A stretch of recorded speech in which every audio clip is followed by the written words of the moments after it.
Here is a question that I would like to ask my viewers, and feel free to share any opinion you have on it. And that will be on waterproofing the bottom of a shower. And where I live in Southern California, I still see new home builders hot mopping the shower pan.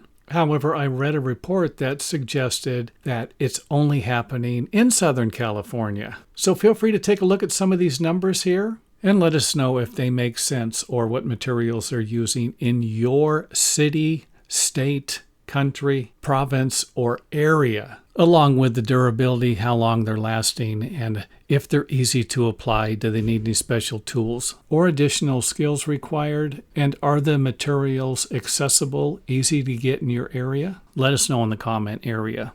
Next up, let's take a look at the estimated lifespan for some of these products. And I can tell you that I have removed hot mop showers that were at least 30 years old without any problems. And how would I know that? Because there was no wood damage to the floor framing or the wall framing in that area. And of course, if you have additional products that were not mentioned on this list, feel free to share those with us in the comment area also.